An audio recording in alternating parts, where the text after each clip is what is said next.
The air war over Europe did not collapse in a single dramatic moment. It eroded slowly, day by day, sortie by sortie, as Allied bomber streams began to return again and again to the same targets deep inside German territory. In the early years, the Luftwaffe still believed it could control the skies through skill, experience, and tactical flexibility. German fighter pilots had survived Poland, France, and the early Eastern Front. They believed that heavy bombers were slow, predictable machines that could be broken with aggressive interception. When American daylight bombing intensified, this belief hardened into doctrine. German controllers plotted interception boxes. Fighter wings climbed to altitude and attacked in massed formations. For a time, the system worked. Bomber losses were severe. Crews were shaken. Missions returned incomplete. German command believed the enemy could be bled into retreat. But the scale of Allied production changed the equation. Bombers did not stop coming. Factories replaced losses faster than Germany could replace pilots. Training hours were cut. Fuel allocations shrank. New pilots entered combat with fewer flight hours than veterans once spent taxiing. The Luftwaffe still fought fiercely, but the air war was becoming a battle of exhaustion. Every interception cost fuel, engines, airframes, and irreplaceable experience. German intelligence reported growing escort ranges, but command underestimated the implications. The assumption remained that bombers would always outrun their protection. That assumption would soon prove fatal. As bombing penetrated deeper into the Reich, German cities became front lines. Ball bearing plants, oil refineries, aircraft factories, rail yards, and power stations burned. The Luftwaffe was forced to defend everything at once. Fighters were pulled from training units to frontline duty. Maintenance crews worked around the clock to keep damaged aircraft operational. Improvised airfields replaced destroyed bases. Every sortie became more desperate. Yet the bombers kept coming. Tighter formations, heavier defensive fire, and increasingly coordinated tactics. What had once been interception became attrition. The turning point did not arrive with a single aircraft type, but with a shift in strategic reality. When long-range escorts began flying alongside bomber streams for the entire mission, the nature of the air war changed fundamentally. German pilots could no longer wait above target areas. They were forced to fight earlier, farther out, and under unfavorable conditions. Escorts did not merely defend bombers, they hunted. German fighters climbing to altitude found themselves intercepted before reaching attack position. Diving away no longer guaranteed escape. The escorts followed them down and caught them on the deck. The Luftwaffe's traditional strength had been concentrated strikes. Now those strikes were fragmented. Units arrived piecemeal, attacked under pressure, and withdrew under pursuit. Losses increased. Veteran pilots were shot down or forced to bail out over enemy territory. The replacement pilots who took their place lacked the instinctive combat awareness needed to survive such conditions. Training units had already been stripped of instructors. The feedback loop became irreversible. Fewer veterans meant poorer training. Poorer training meant higher losses. Higher losses meant fewer veterans. German command attempted technical solutions. Heavy armament was added to interceptors. Rockets and cannon were introduced to break bomber formations at distance. These weapons increased firepower but reduced speed and agility. Escort fighters exploited this weakness mercilessly. Bombers were still dangerous, but they were no longer the primary killers. The escorts were. German pilots increasingly reported that bombers were merely bait. The real threat came from above, behind, and below, flown by pilots who could choose when and how to fight. Fuel shortages compounded the crisis. Synthetic fuel plants became prime targets. Sortie rates dropped. Training hours fell further. Aircraft were grounded not by damage but by empty tanks. Some units received aircraft they could not fly. Others had pilots but no fuel. The Luftwaffe was still present on paper, but its operational capacity was collapsing. Allied air forces understood this and intensified pressure, knowing that every destroyed refinery did more damage than any single air battle. By 1944, the strategic air war had reached a brutal rhythm. Bombers flew almost daily. Escorts ranged freely across German airspace. The Luftwaffe no longer controlled when or where it fought. Interceptions became reactive, hurried, and costly. Command posts were bombed, radar stations were destroyed, communications were disrupted, coordination suffered. Pilots launched with incomplete information and often found enemy formations already over their targets. The psychological toll was immense. German pilots spoke of endless alarms, constant scrambles, and skies filled with contrails. There was no rest, no safe altitude, no safe direction. Even successful attacks often ended in retreat under pursuit. Landing fields were strafed. Ground crews worked under fire. Morale declined, not because pilots lacked courage, but because they understood the reality of the situation. Skill could no longer compensate for material inferiority. Allied doctrine emphasized relentless pressure.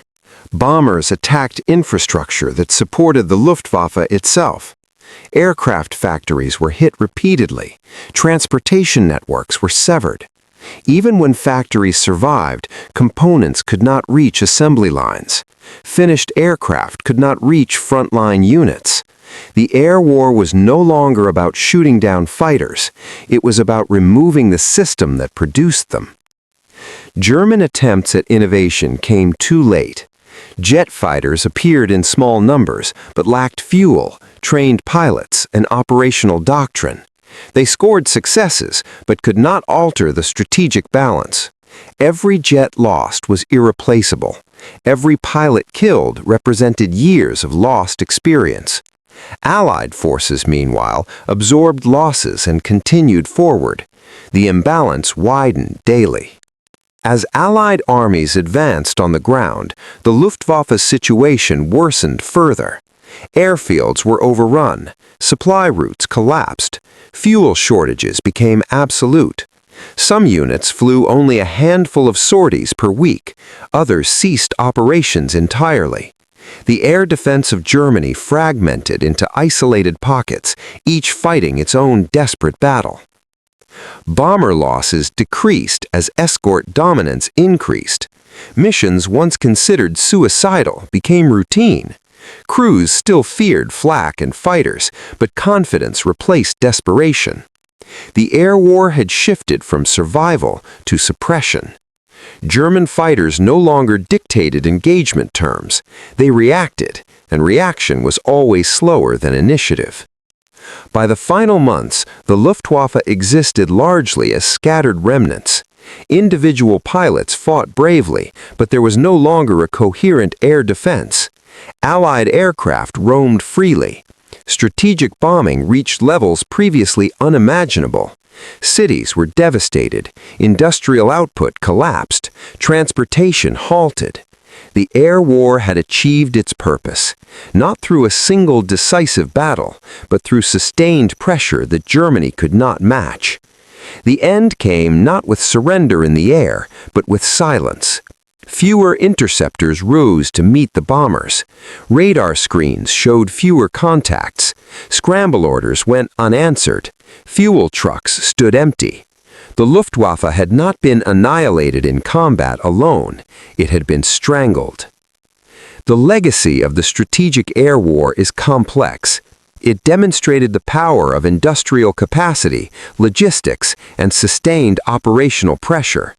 It showed that air superiority is not achieved by bravery alone, but by systems that support continuous action. The Luftwaffe's early successes were real, but they depended on conditions that could not be maintained against a determined, well-resourced opponent. Allied bombers did not win the war alone, but they forced Germany to fight defensively, to divert resources, and to exhaust its most valuable asset, trained pilots. The escorts ensured those bombers could reach their targets. Together, they reshaped modern air warfare. The skies over Europe became a proving ground for doctrines that still influence air power today. Control of the air meant control of time, space, and initiative. When the Luftwaffe lost that control, defeat followed inevitably. Not suddenly, not dramatically, but completely. As the skies over Germany fell increasingly silent of defending fighters, the nature of the air war changed in ways few on either side had fully anticipated. By late 1944, the Allied bomber streams no longer flew with the same tension that once gripped every crew member's chest at the sight of the German coastline. Missions were still dangerous, flak remained lethal, and losses continued, but the existential fear of total annihilation had faded. The Luftwaffe, once the sharpest sword in Germany's arsenal, had been worn down not by a single catastrophic defeat, but by relentless pressure applied day after day, mission after mission. German pilots returning from sorties now spoke less of tactical victories and more of fuel shortages, inexperienced wingmen, and engines that failed before reaching altitude. Aircraft that once represented cutting-edge engineering were grounded for lack of spare parts. Airfields that had once launched coordinated interceptions now struggled to get a handful of fighters airborne in time. The Allies had not merely beaten the Luftwaffe in combat, they had forced it into a war of attrition it could never win. This collapse was not sudden, it was methodical. Allied planners understood that destroying aircraft in the air was only one part of the equation. Factories that produced engines, ball bearings, and fuel refineries that kept the fighters flying became primary targets. Each successful bombing raid reduced the Luftwaffe's ability to recover. Even when German pilots survived engagements, their losses were felt in other ways. Ground crews exhausted, maintenance delayed, training cycles shortened beyond safety. The introduction of long-range escort fighters ensured that German pilots were now forced to fight continuously, without respite. Earlier in the war, the Luftwaffe doctrine had relied on short, concentrated engagements near home bases, allowing pilots to land, refuel, and return quickly. By 1944, escorts followed bombers deep into German airspace and stayed with them all the way back. There was no safe moment, no predictable pattern. Every climb carried risk. Every interception drained fuel that could not be replaced. Inside German command circles, frustration turned to desperation. Tactical debates grew sharper. Some argued for massed attacks using rocket-armed fighters, hoping to break bomber formations in single devastating strikes. Others pushed for jet aircraft deployment, believing speed alone could reverse the tide. Yet these solutions came too late and in too few numbers. Jets lacked trained pilots and reliable fuel. Rocket attacks exposed fighters to escort interception during withdrawal. Each new idea promised salvation, but delivered only temporary disruption. For Allied bomber crews, the change was palpable. Missions grew longer, targets deeper, and formations larger. Confidence, while never absolute, replaced the fatalism that once accompanied daylight raids. Crews spoke of seeing fewer interceptors, of escorts engaging enemies before they could reach firing position. The psychological impact was enormous. Morale improved not because danger vanished, but because survival felt possible. This shift allowed the Allies to escalate their strategic goals. Rail yards, transportation hubs, oil facilities, and industrial centers were attacked with increasing precision. The German war economy, already strained by ground losses, now suffered under constant aerial pressure. Trains failed to run on time, factories operated sporadically, armored units waited for fuel that never arrived. The Luftwaffe's inability to protect these assets sealed the fate of operations far beyond the skies. By early 1945, the air war had become asymmetrical. Allied aircraft dominated daylight skies. German fighters appeared sporadically, often flown by young pilots with minimal training. Veterans who survived years of combat were gone, killed, or exhausted. The Luftwaffe that once terrified Europe now fought for relevance, not victory. The final months revealed the full consequence of strategic air dominance. Allied ground forces advanced with confidence, knowing supply lines were protected from large-scale aerial attack. Rail yards destroyed by bombers remained unusable. Reinforcements moved slowly, if at all. The Luftwaffe could not provide meaningful support to retreating ground units. Air power, once Germany's spearhead, had become a shadow of its former self. In retrospect, the battle between the Luftwaffe and Allied bombers was never decided by a single aircraft or tactic. It was decided by endurance, production capacity, training depth, and strategic vision. The Allies adapted continuously, learning from losses rather than denying them. Germany, constrained by ideology and resource scarcity, reacted instead of evolving. When the war ended, analysts studied the wreckage of this aerial struggle. They found that the destruction of the Luftwaffe had accelerated the collapse of the German war effort more decisively than any single ground campaign. Control of the air had shaped every battlefield beneath it. The skies over Europe, once filled with contrails and flak bursts, grew quiet again, but the lessons of that air war endured. They reshaped military doctrine, aircraft design, and the understanding of modern warfare itself. What unfolded between Allied bombers and the Luftwaffe was not merely a series of battles, it was a transformation of how wars would be fought from that moment forward. And long after the engines cooled and the airfields emptied, the legacy of that struggle remained written across the history of the skies. In the months that followed the collapse of organized German air resistance, the consequences of Allied air superiority became fully visible across Europe. What had once been a contested sky transformed into an uncontested domain, where Allied aircraft moved almost at will. Reconnaissance planes photographed rail lines, troop movements, and supply depots without fear of interception. Fighter bombers roamed the countryside, striking targets of opportunity with precision that would have been unthinkable earlier in the war. German ground forces, already strained by manpower shortages and constant retreat, now operated under permanent threat from above. Any movement during daylight risked immediate attack. Columns of vehicles hid under trees, abandoned roads, or moved only at night. This paralysis was not accidental. It was the direct result of the Luftwaffe's failure to maintain even a minimal defensive presence in the air. Within Germany's remaining air units, morale deteriorated rapidly. Pilots who once measured success in victories now measured survival in minutes spent airborne.